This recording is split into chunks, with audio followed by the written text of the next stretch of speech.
This program is sponsored by पेट सफा आयुर्वेदिक चूर्ण। पेट सफा तो हर रोग दफा। गोल्डी मसाले लाए हैं फ्रेश लॉक टेक्नोलॉजी जो रखे मसालों को हर समय फ्रेश। और इंदिरा आईवीएफ देता है खुशखबरी का बेस्ट मौका। गृहमंत्री अमित शाह का आज असम दौरा। असम विधानसभा भवन की रखेंगे नींव, अन्य परियोजनाओं की भी रखेंगे आधारशिला। आज से 2 दिवसीय दौरे पर गोवा के दौरे पर नितिन नवीन पार्टी नेताओं और कार्यकर्ताओं से करेंगे मुलाकात। दिल्ली में 2 दिन लगातार बारिश की संभावना। पंजाब, हरियाणा, राजस्थान में भी बरसेंगे बादल, मौसम विभाग ने जारी किया। ट्रंप की चेतावनी पर ईरान का पलटवार। कहा देश के सशस्त्र बल पूरी तरह से तैयार, तुरंत और जोरदार जवाब देने में सक्षम।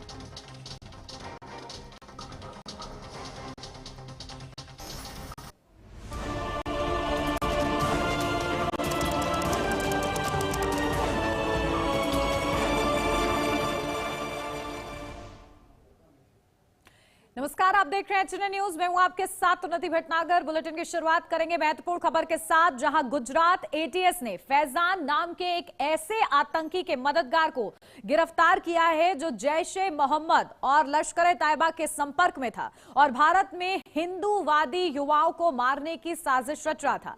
फैजान नाम के संदिग्ध से पूछताछ में यह सनसनीखेज खुलासा हुआ है कि आतंकी संगठन यूपी के 7 हिंदूवादी लड़कों को मारना चाहते हैं। फैजान इस समय गुजरात एटीएस की गिरफ्त में है। उसे 25 जनवरी को एटीएस ने नवसारी के चारपुल इलाके से पकड़ा था। पेशे से दर्जी का काम करने वाले फैजान के मंसूबे बेहद खतरनाक थे। फैजान शेख ने इस्लाम और पैगंबर के खिलाफ बयान देने वाले 7 हिंदूवादी लोगों को मारने का प्लान बनाया था। उसने इन लोगों की लिस्ट भी बनाई थी और इसे अपने दूसरे ग्रुप्स में शेयर कर रहा था।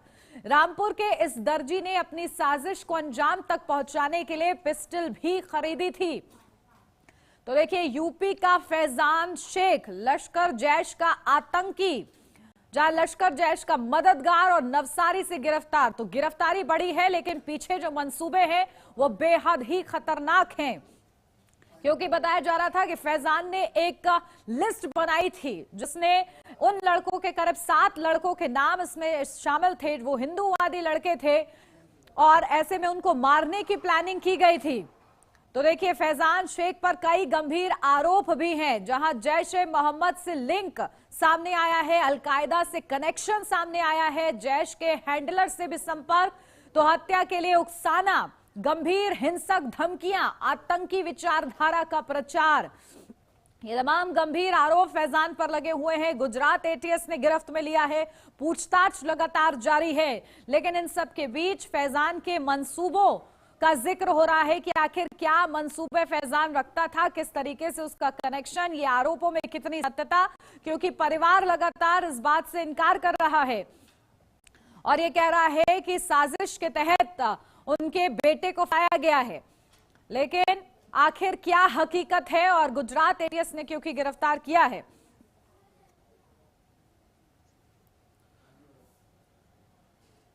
एटीएस के डीवाईएसपी श्री हर्ष उपाध्याय को एक इन्फॉर्मेशन मिली कि एक फैजान नाम का बंदा है जो मूल रामपुर यूपी का रहने वाला है और अभी लगभग 3-4 साल से नवसारी में रह रहा है। वो दर्जी के व्यवसाय में शामिल है। ऐसे लोगों को आइडेंटिफाई करता है जो उसके हिसाब से पैगंबर के विरुद्ध कुछ बोलते हैं। इन लोगों की इंफॉर्मेशन कलेक्ट करके बहुत सारे ग्रुप्स में भेजता है, वेपन भी कलेक्ट कर रहा है, इनको मर्डर करने का ये प्लान बनाता रहता है। साथ ही साथ जैश-ए-मोहम्मद और अलकायदा के बहुत सारे रल से जुड़ा हुआ है, खास करके मुफ्ती मसूद अजहर और रऊफ असगर को काफी ज्यादा फॉलो करता है। और चलिए देखिए, इसी पर अपडेट लेते हैं। हमारे संवाददाता विशाल सक्सेना रामपुर से हमारे साथ सीधा जुड़ गए हैं। सीधा विशाल, आपके पास आ रही हूं क्योंकि आप उनकी माता जी के साथ मौजूद हैं, जिसके लगातार आरोप लग रहे हैं, क्योंकि बेटे पर गंभीर आरोप हैं। ऐसे में मां का क्या कहना है, क्योंकि परिवार वाले लगातार इनकार कर रहे हैं, इस बात से कह रहे हैं कि साजिश के तहत फंसाया गया है।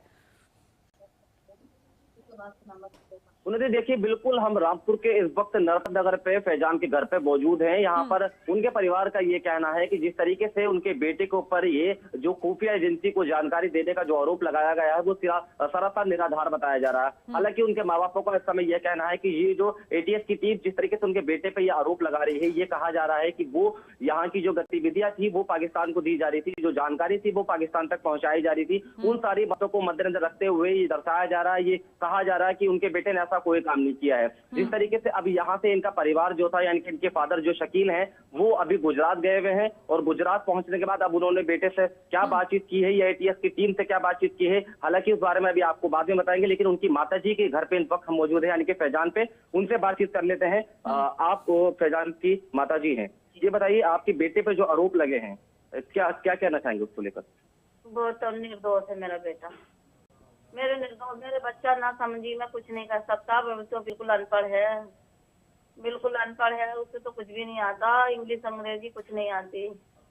मेरा बच्चा निर्दोष है, हमें फैसला चाहिए। अल्लाह हमारे हक में फैसला कर दे। अल्लाह तुम सब हमारे भाई लोगों सब फैसले में करती हो हमारी। अच्छा, तो ये आपको जानकारी कब लगी कि आपके बेटे के ऊपर जिस आरोप लगे, आपका बेटा कब गया था, किस चीज का काम करता था, ये बताइए। मेरा बेटा गया था कोई काम करने से, 8 महीने हो गए गए हुए। तो हमने जब इस बार पे रोज फोन लगाया छुट्टी के वाले दिन, तो नंबर उसका स्विच ऑफ आया। हमने कोशिश करी बात करने की, कोशिश कोई नहीं हुई, कोई कोशिश नहीं हुई। फिर हमने उनके घर वालों से पता किया कि कारखाने में क्या बात है, नंबर नहीं लग रहा है, तुम्हारे नंबर लग रहे होंगे। तो उन्होंने भी लगाया, तो बोले कि बात कोई नहीं रही है। फिर बाद में किसी से पता के लगा कि वो इस काम में पकड़े हुए हैं सब लोग। अब जब पता 9 बजे हमें पता लगा तो सब कुछ छोड़ दिया, फैजान वहाँ रुका हुआ। अच्छा, फैजान को अपनी गिरफ्त में ले लिया। फैजान लास्ट टाइम कब घर पर आया था और क्या व्हाट्सएप वगैरह या कोई बड़ा फोन चलाता था? आपको घर में कभी ऐसा लगा कि फैजान किसी लोगों से संपर्क में है? नहीं, पाकिस्तानी को जो जानकारी है वो दी जा रही है यहाँ पे? कुछ नहीं। वो तो अल्लाह दीनदारी की बातों से अलावा कोई बात नहीं करता। वो तो 5 टाइम की नमाजी है, उन्हें इन बातों से हमारे बच्चे को क्या मतलब। विशाल पूछिए, क्योंकि ये भी बताया जा रहा है कि वो वेपन्स इकट्ठा कर रहा था। इस संबंध में क्या क्या जानकारी, क्या उनको कभी ऐसा शक हुआ कि वो गुमसुम रहता हो या फिर कुछ ऐसे कार्य जो वो ना समझ पा रहे हो कि आखिर फैजान क्या कर रहा है, अकेला रहता हो, कुछ ऐसा? अच्छा, ये बताइए आपके बेटा जिस तरीके से फैजान वेपन इकट्ठा कर रहा था, या वो उदास रहता था घर आने के बाद, या फोन चलाता था, या दोस्तों से मुलाकात नहीं करता था, ऐसा कभी आपको शक हुआ अपने बेटे पे? नहीं, कोई शक नहीं हुआ, कोई किसी तरह की कोई बात नहीं। स्वभाव कैसा है, पूछिए फैजान का स्वभाव कैसा है, घर में क्या कैसे रहता है वो? कोई किसी। अच्छा, फैजान का स्वभाव कैसा है, कैसा लोगों से उठना बैठना था, किस तरीके से? अरे वो तो किसी लोगों में बैठा भी नहीं, या तो किसी का घर भी नहीं जाया करा था। मोहल्ले में रास्ते में नमाज पढ़ने गया तो बातचीत कर ली। यार दोस्त भी वही थे जो कारखाने के लड़के हैं, साथ में उनके आना, साथ में उनके रहना और साथ में उनके जाना। अच्छा, फैजान अब जिस तरीके से कोट पैंट का काम सीख रहा था, तो कितने टाइम पहले फैजान यहाँ से गया था? तो फैजान ने पढ़ाई कहाँ की थी? फैजान के यार दोस्त यहाँ के या वहाँ के कौन थे? किसी लोगों पे आपको शक है कि फैजान को कहीं फंसाने की कोशिश तो नहीं की जा रही है? पढ़ाई करने की बात बताऊं मैं, पढ़ाई करने जब हमने नाम लिखवाया उसका, तो 1-2 महीने पढ़ने गया, उसके पापा का पैर जल गया। तो हमने सबने बोले कि काम करने भेज दो, ऐसा ही वो नहीं है, काम सिखा देंगे तो हमारी थोड़ी हेल्प हो जाएगी। ये बोले पड़ोसी हमारे कि भाई साहब तुम जल गए हो, अपने लड़के को काम सिखा दोगे तो बढ़िया रहोगे, तुम्हें थोड़ी हेल्प मिलेगी। तो हमसे पढ़ाया नहीं गया बच्चा, हमारे इतने हालात नहीं थे जो हम अपने बच्चे को पढ़ा देते। अच्छा, फैजान के जो फोन से 29 पोस्टें की गई हैं, ऐसा बताया जा रहा है कि उसके जो व्हाट्सएप वगैरह या उसके जो ट्विटर या इंस्टाग्राम आईडी वगैरह जो भी वो चलाता होगा, तो वो कुछ ट्वीट किया गया था, मतलब जैसे पोस्ट जो होती है वो की गई थी। तो उसको लेकर जैसे कि पाकिस्तानी के बहुत बड़े कुछ एजेंट है, उनके संपर्क में फैजान आया हुआ था। इस चीज को लेकर आपको कोई भी जानकारी नहीं मिली, या फिर आपके कारखाने से कभी फोन लिया है कि फैजान इस तरह की हरकत करता है? नहीं, कोई हरकत का किसी तरह का पता नहीं चला। हमें इस बात का पता चल जाता तो हम उससे लेकर ही तोड़ कर देते, हम अपने घर बुला लेते, दिहाड़ी करवा लेते। ये जो उसका बाप दिहाड़ी कर रहा है 400-500 रुपए की, हम वही काम करा लेते, खाना बनवा लेते। हम कहाँ बाहर भेजते नहीं, हम नहीं कराते। हम काम ही नहीं कराते कोर्टों का। हमें क्या पता होता कि हमारा बच्चा इस चक्कर में इल्जाम में फंसने जा रही है। हमें पता होता, हम नहीं कराते इसका। ठीक है, यानी कि विशाल आरोपों से पूरी तरीके से इनकार नहीं कर रही हैं माता जी भी। देखिए वो कह रही हैं कि अगर उन्हें पता होता तो वो वापस बुला लेती, तरीके के मामलों में संलिप्त ही ना होने देती। बिल्कुल बिल्कुल, और भी परिवार के हैं, मैं और बातचीत कर लेता हूँ। ये उनकी बहन है, खाला है। आप मुझे बताइए, आप तो यहाँ रहते हैं सब लोग, आपको क्या लग रहा था? रहते हैं, मैं अपने घर से आई हूँ अपने भाई के खैर खबर के लिए। मैं तो अपने घर से। अच्छा, बुआ को है आप? अच्छा अच्छा। फैजान कैसा माहौल था फैजान का? आप जब काम करने के बाद वहाँ रह रहा था, इतने टाइम बाद घर नहीं आया, तो आपको कहीं शक नहीं हुआ कि बेटा टाइम से घर नहीं आया? मेरा बेटा इतने टाइम से घर के नहीं आया। मेरा बेटा तब इतना टाइम ही था जब खुफिया यहाँ जाता था, खुफिया आ जाते थे मिलने के लिए भाई भतीजे के साथ में। ऐसा हमारा भतीजा आ रहा होता था, हम भी अपने भतीजे को शक करते कि हमारा भतीजा आता है। ऐसा कुछ नहीं है, मेरा भतीजा बहुत बड़ा निर्दोष है। अल्लाह इस बात की मेरे भतीजे को फैसला सच का ईमान का मिलना चाहिए मेरे भतीजे। फैजान जब दूर था तो कितनी बात होती थी घर वालों की? लाइव तस्वीरें मैं आपको दिखा रहा हूँ माता जी की, रोते बिलखते हुए। ये परिजन है उनके, और ये किस तरीके से परेशान होते नजर आ रहे हैं, ये देख सकते हैं आप साफ तौर पर। हालांकि जिस तरीके से इनके परिवार का दुख है वो कहीं ना कहीं साफ झलक रहा है कि इनके बेटे पे जिस तरीके से एटीएस टीम ने आरोप लगाए कि वेपन भी उनके पास मौजूद पाया गया और कारतूस भी बरामद किए गए हैं, और जिस तरीके से आतंकवादी को जो खुफिया जो जानकारी दी जा रही थी, जिस तरीके से आरोप एटीएस की टीम ने उनको पर लगाए हैं, फैजान को पर लगाए हैं, फैजान शेख को पर, तो उनकी माता जी का ये दुख, ये उनके परिवार का दुख कहीं ना कहीं साफ जाहिर करता है इस चीज को कि ये जो इनका माता जी का परिवार का दुख है कि इनका बेटा जो है वो बेकसूर है, वो निर्दोष है, और उनके बेटे पे जिस तरीके से एटीएस की टीम ने जो आरोप लगाए हैं वो कहीं ना कहीं इस चीज को निराधार बता रहे हैं। बिल्कुल, देखिए कोई भी विशाल माता पिता अपने बच्चों को ये तालीम नहीं देंगे कि इस तरीके के अपने मुल्क के खिलाफ गद्दारी करें या इस तरीके के जो साजिशें हैं उसमें संलिप्त हों। लेकिन जो तस्वीरें हैं वो वाकई, और जो गुजरात एटीएस की ओर से जानकारी दी गई है उसको भी दरकिनार नहीं किया जा सकता, क्योंकि गंभीर आरोप है। देखिए हम बता रहे हैं ग्राफिक्स के जरिए फैजान शेख पर गुजरात एटीएस का, क्योंकि खुलासा भी हुआ है कि बड़े आतंकी हमले की साजिश में था, लोन वुल्फ अटैक करने की तैयारी, हैंडलर के आदेश के इंतजार में वो था, बड़े आतंकी हमले की फिराक में था, ये जानकारी मिली। और देखिए गुजरात एटीएस टीम यूं ही तो कार्रवाई नहीं करेगी, कुछ ऐसे इनपुट्स और पुख्ता इनपुट्स मिले होंगे जिसके आधार पर ये गिरफ्तारी हुई है। और ऐसे में विशाल देखिए एक सवाल ये भी जहन में आ रहा है, पूछिए, क्योंकि हालांकि उनकी हालत नहीं लग रही इस तरीके से कि वो जवाब दे पाए, लेकिन फिर भी कोशिश कीजिए कि आखिर अगर वो बाहर था तो क्या फैजान से एक दिन में कितनी बार बात होती थी, और बात होती थी तो क्या बात होती थी अमूमन?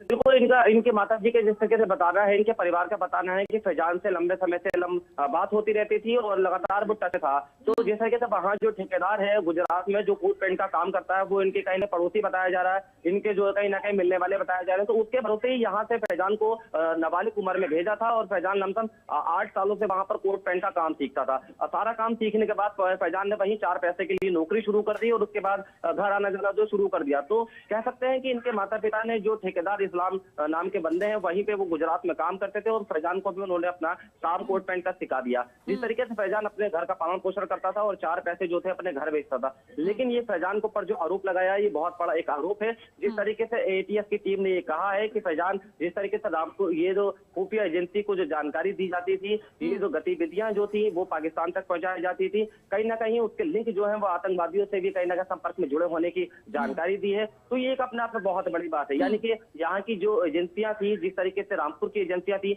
वो भी कहीं ना कहीं अलर्ट होती नजर आई है, क्योंकि रामपुर में जिस तरीके से जब ये जानकारी मिली थी कि इस तरीके से एक बंदा यहाँ से गिरफ्तार किया गया है फैजान नाम का, जो कि यहाँ की जानकारी आतंकवादी को कहीं ना कहीं पहुंचाता था, तो उसको लेकर रामपुर की जो पुलिस प्रशासन, जो रामपुर की टीम, जो भी अधिकारी हैं वो कहीं ना कहीं अलर्ट मोड पे भी नजर आ रहे हैं। बिल्कुल। और क्या ठेकेदार से बात हुई फैजान के घर वालों की? बिल्कुल, इस बारे में हम जान लेते हैं। एक बार इनके घर पे ही हैं।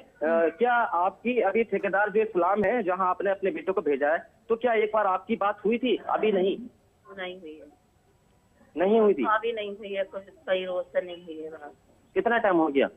हमारी बात तो काफी रोज दिन उससे नहीं हुई थी उनसे, बाकी जितना आगे बात हुई थी उन्होंने इतना बताया था कि तुम्हारा लड़का हमारे आदमी का नाम लेकर, शकील भाई तुम्हारा लड़का ऐसे से उसने फंसाया गया, मैं पूरी कोशिश में लगा हुआ हूँ, कोशिश करने की उसमें कि लड़का तुम्हारा निर्दोष है, अल्लाह ताला कहीं उसे इंसाफ मिलेगा, मैं पूरी कोशिश कर रही अच्छा, हूँ। फैजान के साथ साथ और कितने ऐसे लड़के थे जिनको एटीएस की टीम ने अपनी गिरफ्त में लिया है और जो जिनसे जानकारी ली जा रही है, आपके इस बारे में पता लगा है कुछ, या खाली फैजान ही नाम का बंदा है बस? फैजानी नाम का बंदा, कोई किसी का पता नहीं चल रहा है। अब बात हो किसी से कभी तो पता चले, कोई बात हमारी किसी से बात नहीं हो रही। आपके पति गए, अब तो आपने संपर्क करा होगा ना अपने पति से कि क्या बेटे से मुलाकात हुई नहीं हुई, बेटा कैसा है कैसा नहीं, ये सारी जानकारी?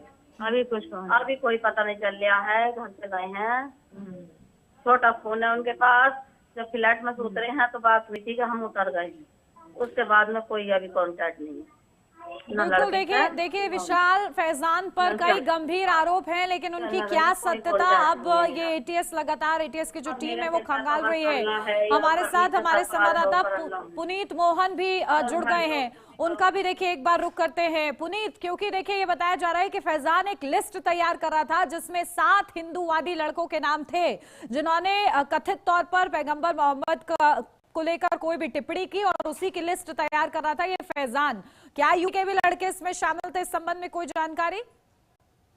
देखिए, उन्होंने इस तरीके से गुजरात एटीएस ने फैजान शेख को गिरफ्तार किया और उसके बाद एक के बाद एक आपत्तिजनक चीजें मिली हैं। उसके पास एक लाल किले की फोटो मिली, उस पर इस्लाम का झंडा फहरा हुआ, उनसे इंग्लिश में फैजान शेख अंसारी लिखा हुआ है। देखिए, इसके अलावा अबू बकर नाम का एक लड़का था जिसके साथ ये डायरेक्ट कांटेक्ट में था, व्हाट्सएप पे इसकी चैट मिली है और तमाम तरीके के कट्टरपंथी वीडियो देखता था। ये जैसे मोहम्मद के वीडियो जो यूट्यूब पे अपलोड है उनको सर्च करके देखता था और लगातार एक धर्म समुदाय के खिलाफ एक्टिव रहता था।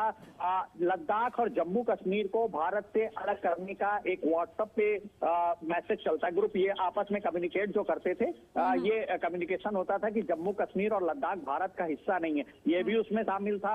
लगातार बातचीत करता था, एग्रेसिव मैसेज होते थे विशेष रूप से हिंदू समुदाय के खिलाफ, और जिन लोगों ने पैगंबर मोहम्मद के खिलाफ टिप्पणी करी थी सोशल मीडिया पर, उनको इन लोगों ने टारगेट कर रखा था। उनकी फोटोज वगैरह, उनकी जो आईडी है उसको इन्होंने सर्च किया था, कहाँ का रहने वाला है, पूरी तरीके से प्लान कर रहे थे। पिस्टल बरामद हुई है, कारतूस बरामद हुए हैं और इसके अलावा विस्फोटक सामग्री कलेक्ट करने का इसका काम था। देखिए, जो पूरा नेक्सस होता है आतंकवादियों का उन्नति, इसमें जो लॉजिस्टिक इधर से उधर करते हैं। आपने डॉक्टर साहिब में भी देखा होगा कि परवेज, उसके भाई को जब गिरफ्तार किया गया तो परवेज का रोल इतना था कि वो लॉजिस्टिक सप्लाई करता था, यानी कि जो बम इत्यादि बनाने का सामान है वो देश भर में विभिन्न जगहों से बटोरा जाता था, एक जगह इकट्ठा किया जाता था। ये काम इन लोगों को सौंपा जाता है। अगर ये अपने मंसूबे में कामयाब हो जाते हैं तो आगे इनको ये नहीं पता होता है कि आगे इसको कौन अंजाम देगा, आगे किस तरीके का काम होगा। इनको जो टास्क दिया जाता है ये उसको ही बेहतर तरीके से करने का प्रयास करते हैं। अब देखिए, सीधे तरीके से लगातार यूपी एटीएस हो, गुजरात एटीएस हो, या देश में जो एटीएस की टीमें विभिन्न राज्यों में तैनात है और सेंट्रल एटीएस भी लगातार इन इनपुट्स पर नजर रखती है, क्योंकि स्लीपर सेल होते हैं ये लॉजिस्टिक जो सप्लाई करते हैं, इनका एक बहुत बड़ा रोल होता है। और ये केवल और केवल जो इनकी कंपनी के लीडर होते हैं, जिनको आका से संबोधित करते हैं, आका नाम से, केवल उनका जो मैसेज होता है उसको फॉलो करते हैं। अगर इनको कहा गया कि गुजरात से आप बैक करके रामपुर का इनपुट दीजिए, आप लखनऊ का बताइए, आप दिल्ली की लोकेशन बताइए, तो पूरा जैसे इंटेलिजेंस काम करती है उस तरीके से इनको ट्रेन किया जाता है और ये उस तरीके से काम करते हैं। पूरी तरीके से इनका ब्रेन वॉश किया जाता है और इनको ये समझाया जाता है कि तुम्हारा भला तभी है जब कश्मीर और लद्दाख भारत से अलग होगा, या भारत में पुनीत, देखिए, गौर करने वाली बात यही है जिसका जिक्र अभी अभी आपने किया है, क्योंकि हमारी टीम पहुंची हुई है घर भी फैजान के, और माता जी से भी देखिए लगातार हमने बात की हमारे रिपोर्टर ने। लेकिन इस बीच क्योंकि ये बताया जा रहा है कि घर वालों ने तो इस उद्देश्य से भेजा था कि भाई वो रोजी रोटी कमाएगा, कुछ सीखने को उसको मिलेगा, और ये बताया जा रहा है कि घर से तो वो एकदम पाक मंसूबों के साथ निकला था, लेकिन आखिर वहां जाके उसका ब्रेन वॉश कैसे हुआ, यानी कि वो अकेला नहीं है, कोई तो उसका ब्रेन वॉश कर रहा था, तभी वो इस तरीके की एक्टिविटी में आगे बढ़ा है। तो अब गुजरात एटीएस इस दिशा में भी आगे कार्रवाई करते हुए नजर आएगी कि आखिर वो किस किस लोगों के संपर्क में था, कहां से उसे सपोर्ट मिल रहा था, कौन लोग उससे उसका ब्रेन वॉश कर रहे थे। देखिए उन्नति, सीधे तौर पर इस बात को समझना होगा कि जो आतंकवादी संगठन है उनके निशाने पर नई उम्र के युवा हैं। फैजान शेख की आप उम्र देखिए, बहुत उसकी उम्र नहीं है, बहुत उसको समझ नहीं है। ऐसे में इनका जो ब्रेन वॉश होता है वो करना बहुत आसान रहता है। सबसे पहले इनकी दोस्ती, इनकी मित्रता ऐसे लोगों से होती है, वो लोग ऐसे ही बच्चों को टारगेट करते हैं। देखिए जो इस काम में पहले से एक्टिव रहे होंगे वो फैजान शेख जैसे कम उम्र के लड़कों को टारगेट करते हैं, उनसे मित्रता करते हैं, धीरे धीरे उनसे कट्टरपंथी बातें करना शुरू करते हैं और धीरे धीरे उनको यूट्यूब पे वीडियो सर्च कराए जाते हैं। सबसे पहले दीनी तालीम के नाम पर, इनको बताया जाता है कि तुम ये वीडियो देखो, वो वीडियो देखो। जब धीरे धीरे मूवमेंट तेज होने लगता है तो उनको कट्टरपंथी में ले जाया जाता है और इसमें पूरा एक नेटवर्क काम करता है। देखिए इनका जो रोल है, जैसा कि मैंने आपको बताया, फैजान शेख हो गए या दिल्ली में जिसने बम ब्लास्ट को अंजाम दिया था डॉक्टर उमर, ये अपने टास्क को केवल अपने आका की बात पर पूरा करते हैं। अगर इनके आका ने कह दिया कि ये काम तुम्हें करना है, इसके आगे का तुमको ना जानकारी और ना तुम्हें जानकारी एकत्र करनी है, तो ये सिर्फ उस टास्क पर ध्यान देते हैं। इनका इस तरीके से ब्रेन वॉश किया जाता है ताकि ये खुद बन बिकने को तैयार रहते हैं। आप देखिए जिस तरीके से फैजान की अभी उम्र नहीं है और सबसे बड़ी बात देखिए, शिक्षा एक महत्वपूर्ण हथियार है। हालांकि ये भी जो सिनेरियो है ये चेंज हुआ है क्योंकि हमने व्हाइट कॉलर भी देख लिया, दिल्ली बम ब्लास्ट में डॉक्टर शाहीन जैसे लोग भी देख लिए। इस बात को समझना होगा कि डिजिटल एक बड़ा हथियार बना है। बिल्कुल, और देखिए अब कहीं ना कहीं इसी से देखिए ट्रेस भी किया जा रहा है, क्योंकि बताया जा रहा है कि इंस्टाग्राम पर जिस तरीके के वो पोस्ट कर रहा था, यानी कि मॉनिटरिंग भी अब उसी हिसाब से दुरुस्त करती हुई देखिए पुनीत टीम्स भी नजर आ रही हैं। आपके पास आ रही हूं विशाल, क्योंकि देखिए परिवार वाले जो हैं वो व्यथित हैं। वो ये कह रहे हैं कि इंस्टाग्राम अकाउंट वगैरह जो है वो उसके हैक कर लिए गए हैं और उसको फंसाया जा रहा है। हालांकि किसी भी घर वाले के लिए ये हजम कर पाना बहुत ज्यादा मुश्किल होता है कि उनका बच्चा इस तरीके के गलत रास्ते पर निकल चुका है। बिल्कुल उन्नति, बात बिल्कुल सही है कि इनके परिवार का ये कहना है कि हमारे बच्चे ने कोई गलती नहीं की है, हमारा बच्चा कभी इन बातों में नहीं था। लेकिन फैजान की आपने तस्वीर देखी होगी, कितना मासूम फैजान उस फोटो में कहीं ना कहीं देखा जा रहा है, क्योंकि उसकी उम्र यहाँ से जब वो फैजान गुजरात काम करने के लिए गया था तो वो नाबालिग था और अभी भी उसकी उम्र लमसम परिवार के मुताबिक नाबालिग ही बताई जा रही है। तो एक नाबालिग बंदा जो फैजान नाम का है, फैजान शेख, तो इतनी छोटी उम्र में ये सारी चीजें करता नजर आ रहा है। तो यानी कि कहीं ना कहीं उसके माइंड को जो है वॉश किया जा रहा है, उसको जो है वो टारगेट किया जा रहा है, उसको जो आदेश दिए जाते हैं वो उन्हीं आदेशों पे काम करते हैं। ये जो संगठन होता है पाकिस्तानी एजेंट का, तो उनमें कोई छोटा या बड़ा उनके हिसाब से नहीं होता, उनको सिर्फ एक चैन बना के लेकर चलनी होती है और इसी चैन का हिस्सा जो उन्होंने फैजान को बनाया है। तो कहीं ना कहीं शुरुआत ये जो थी वो फैजान से ही शुरू की गई थी, क्योंकि देखा जाता है कि अगर किसी को इसी चीज में लेकर आया जाता तो छोटी छोटी चीजें उससे जोड़ी जाती है, बारीकी से उनको जोड़ा जाता। तो फैजान से वो काम जो था वो कहीं ना कहीं कराया जा रहा था। फैजान जो था उनकी इंस्टाग्राम से आईडी की बात कर लें या यूट्यूब की बात करें, ये जो पाकिस्तानी तरफ से जिस तरह की वीडियो डाली जाती है उनको फैजान देखता था, उनको वो सारी वीडियो पसंद करता था। तो ये कहीं ना कहीं सारी चीज निकलकर सामने आ रही है, क्योंकि स्टार्टिंग से जब फैजान ने सारी चीजें करी होंगी तो फैजान उनके टच में आया है। उसके बाद विशाल एक चीज और पूछिए, क्योंकि आप घर वालों के साथ मौजूद हैं, क्या फैजान बातचीत होती थी घर वालों के साथ? क्या वो किसी एक दोस्त का नाम बार बार लेता हो जो कि याद हो उनकी माताजी को? मैं बात कर लेता हूँ इनके परिवार वालों से एक बार, और के आप मुझे बताइए कि फैजान जिस तरीके से जब बात करता था घर पे, तो किसी का दोस्त का किसी का जिक्र करता था, चाहे वो गुजरात का रहने वाला हो, उनके साथ कोट पैंट का काम सीखता था, या फिर रामपुर से संबंधित कोई ऐसा दोस्त जो बहुत पुराना फैजान से जुड़ा हुआ हो? नहीं, कोई कभी किसी से बात नहीं करी उसने, मुझसे अलावा किसी से बात नहीं करता। वो तो किसी रिश्तेदार को भी पसंद नहीं करता था बात करना ज्यादा। वो तो मुझसे ही बात करता था, कोई रामपुर का नहीं, कोई नहीं, कोई कॉन्टैक्ट में नहीं है, कोई संपर्क में नहीं है, कोई संपर्क में नहीं है कोई भी। अच्छा, आपके कितने बच्चे हैं? 3 लड़के हैं। तो फैजान कौन से नंबर पे है? तीसरे नंबर पर। और बाकी बच्चे क्या करते हैं सर?